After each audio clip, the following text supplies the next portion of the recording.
after ng Marawi, napunta kami ng Zamboanga. Na-hospital ako doon.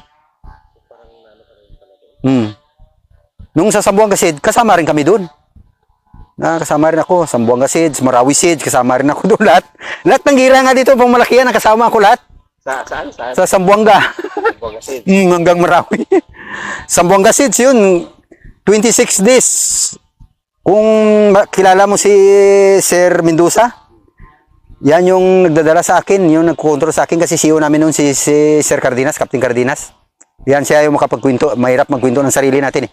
Siya makapagkwento kung sino ako doon. 26 days sa Zamboanga. Zamboanga Seeds. Oo, Zamboanga Seeds. 26 days. Ako yung leading noon ng section namin. Walang ano yun. Yun ang matindi talaga, yung Zamboanga, kahit na short lang siya. Kaya para kayong hanapan ng kalaban, kasi ang kalaban, putukan kayo, grabe ba? Yung parang madalian lang kasi doon. Parang patintiro kayo ng kalaban. Parang pelikula. Parang pelikula. Grabe yung Zamboanga. Parang pinakamadrama mo siguro din na. Oo, yun din yung, no, pero bago napunta ako doon, kaya kinuhinto ko lang yung una, kasi doon yung pinakauna na wala pa akong experience. Pero yung nasa Zamboanga, may experience na rin kasi ako, kaya hindi ko siya kinuhinto. Pero, yun yung matindi. Okay, ito. Oo. Ano yung pinakamahirap at pinakamadramang karanasan mo naman? Yun na yun. Yung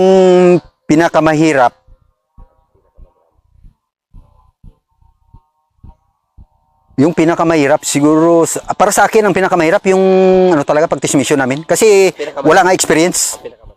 Ang pinakamadrama, siguro, yung Marawi Seeds. Kasi dyan, sa Marawi Seeds, matagalan kasi siya. Yung una gumawa ng pattern ng yung sandbagging. Kami yan, pinakauna dyan. Nakaplano. Yung first battalion. Kami yung pinakauna dyan.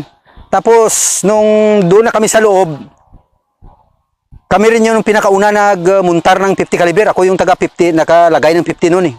Isang bag ko, tapos lagyan ko ng 50 caliber. Ako yung tagalagay dati dyan. Yan yung ano ko dyan. Tapos naging mortar gunner ako dyan. Ang una-una ko pagpasok ko dyan, mortar gunner ako. Tapos after noon, nagiging assaulter. Ano yung kwento mo sa mga assaulter ka? Sa? Yung the worst talaga na buhay na karanasan mo naman yun. Yung sa Marawi, sa assault, parang balance lahat eh. Yung pinaka-the worst na assault ko, yung na-assault namin, naranasan ko. Kasi ang sa Marawi daw common eh, para sa lahat. Lahat siguro hindi ko makikwento kasi kung ano naranasan ko, ganun naranasan ng trupa natin lahat kasi matagalan eh. Yung sa Zamboanga kasi short lang kasi siya. Kasi naranasan namin doon na 3rd LRC yata yun. Ilan ang gold cross? Isa lang yung gold cross ko. Isa lang din yung bronze cross, isa lang din yung DCS ko. Yan lang yung sa akin. Isa lang.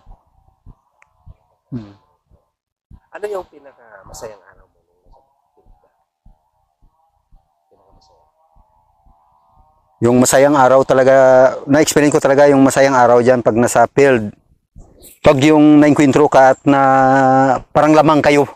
Yan yung pinakamasaya talaga sa sundalo. Na pag na-encounter kayo, lamang kayo, wala kayong casualty, yun yung masaya. At nakikita mo yung trupa mo na lahat, mula officers hanggang down to private, nakita mo na buo kayo. So tapos yung iba parang masigasig pa kasi lamang nga kayo eh.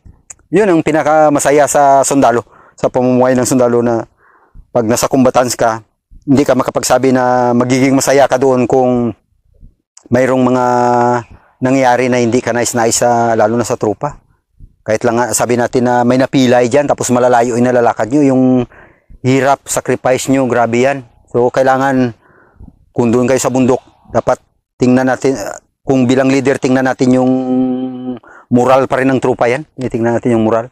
Kung minsan, mayroon din time na yung moral, kailangan natin isa lang alang para dun sa misyon, para ma-accomplish yung misyon. Ganun yan. At pag na-accomplish mo na yon, yung misyon na yon, nakikita mo, hindi naman bukal na makita talaga sa mukha mo or tumalong ka dyan, kundi sa isip at sa puso mo, nakita mo, masaya ka na, nakita mo na accomplish, maganda. At naging successful, uy, tapos naging rewarded yung trupa mo, naging rewarded yung unit mo, yun yung pinaka-the best dyan. O, pinaka-masaya dyan. Okay, pinaka-malungkot. Yung pinakamalungkot yan, tulad nung saulo kami.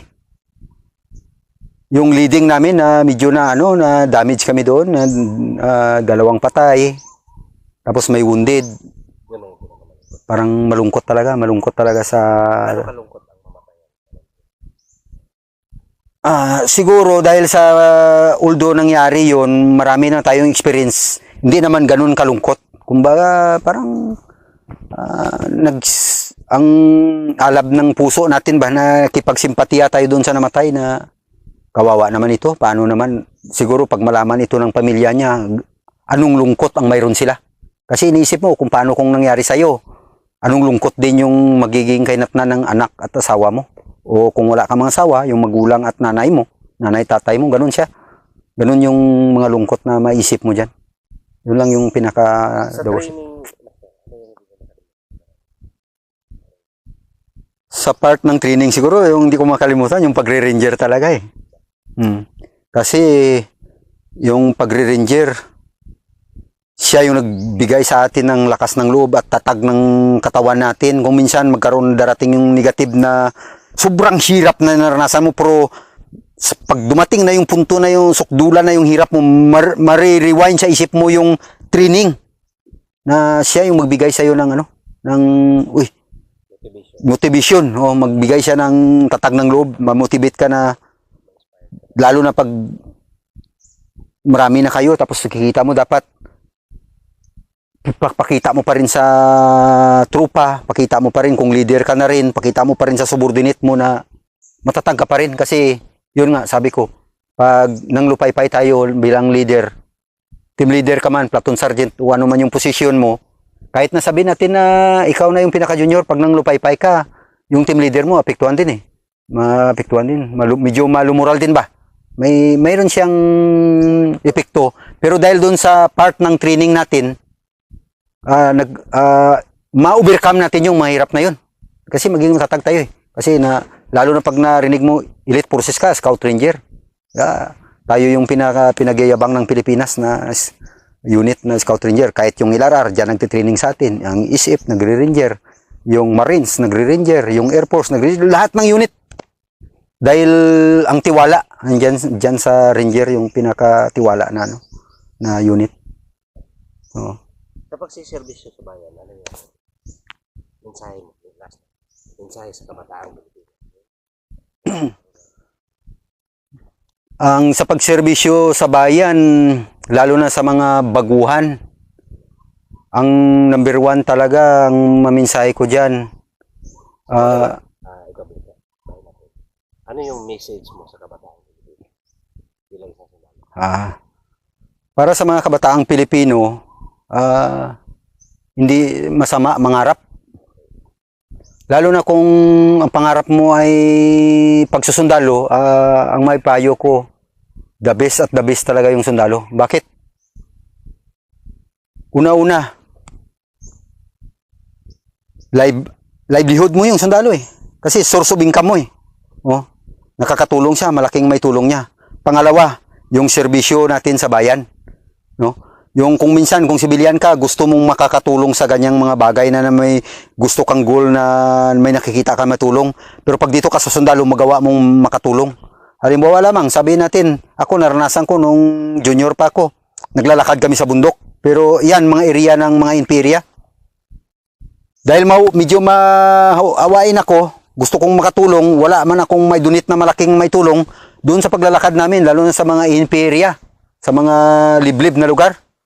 Pag nakita ko yung mga bata na kaawa-awa doon, dahil sa hirap ng buhay, ang ginagawa ko dati, nung junior pa ako, bago kami maglakad sa bundok, sanay ako eh, puno yung jungle pack ko ng Cloud9, biscuit, ganun. Pagdating ko doon, pag may nakita ko ng mga bata na kawawa, kunin ko kagad yung Cloud9 o biscuit, bigay ko doon. Kasi hindi mo naman pwede bigay yung rasyon nyo kasi kakainin nyo sa bundok. Kukuha ako ng biskwit, Cloud9, bigay ko dun sa mga bata, umiiyak. Kung madami akong dala na bear brand, yung mga swak pack, yung bear brand na yan, ati-atiin ko yan. Halimbawa, makita ko, kailangan ko bigyan to ng 4. Bigay ko dun sa mga bata. Pagdating naman dun sa may mga kawawa naman, bibigyan ko. Yan yung gawa ko na itulong at magiging example na makita ng mga kabataan na sa kahit sa simpleng bagay, nakakatulong tayo pag dito tayo nasa sundalo. Yan yung pinakadabis dito. At hindi lang natin natulungan yung ibang tao, kung nakaposisyon na tayo sa sundalo, makakatulong din tayo sa pamilya natin. Oh.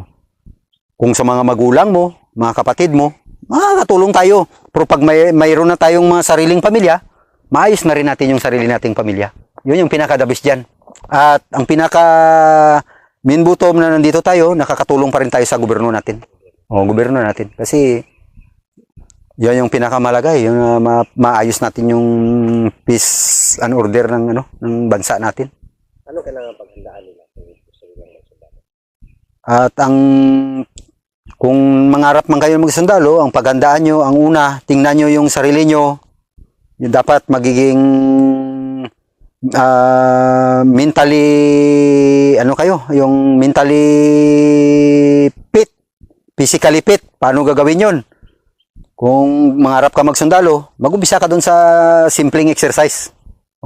Para magiging physically fit ka. Tapos kung may kakayahan yung pamilya mo, mag-aral, magsikap ng mayos, mag-aral ng mayos. At hindi lang marating namin yung ganito na marating nyo, kundi baka mas mataas pa yung marating nyo. Lalo na kung nakapagtapos ka, pwede ka magiging officers. Pag nagiging official ka ng sundalo, malaki yung responsibilidad mo. Kung mahilig ka magtulong sa tao, marami kang may tulong sa kababayan natin. Sa kung saan ka man ma-assign na lugar. Alam mo, ma-assign ka sa SIMO. Marami kang matulungan pag sa SIMO ka ma-assign. Kung ma-assign ka rin dito sa pangarap mo, Ranger. Ngayon na panahon, ang insuriya ng Pilipinas ay bumaba naman. Darating ang araw na magiging part ka na, ikaw na yung magiging kaanib ka ng seguridad ng buong Pilipinas. So, ibig sabihin, karangalan para sa atin, karangalan sa bayan natin yun. Ang paglilingkod sa bayan. Yun ang pinaka... Kasi sabi nga nila, ito na daw yung highest form of public service. Ito na. Pinakamataas na antas. Pinakamataas na antas, tama. Yung pinakamataas na antas. Nas pag-sundalo daw, pinakaantas na pag-service sa bayan. Tama, kasi kung tingnan mo, yung sundalo, baka may mag-question mark sa isip niya, bakit pinakamataas na antas pagsiservisyo sa bayan? Una, pag sundalo ka, isa lang alang mo yung buhay mo. Malayo ka sa pamilya mo. Pero yan lahat, ma-overcome mo pag nagsundalo ka kasi bakit? Turuan ka sa school. Ng military school. I-training ka para ma-adapt mo lahat yan. At pag na-adapt mo, magiging matatag ka na tao, ay sundalo ako. Kaya kung gapanan. Kasi nangyari sa amin na narating namin yan at naisip namin yan dahil dito sa pagsundalo namin. Kung hindi tayo nagiging sundalo, hindi natin maisip yan. Hindi natin malalaman yung mga ganyan na estado ng pamumuhay natin bilang sundalo.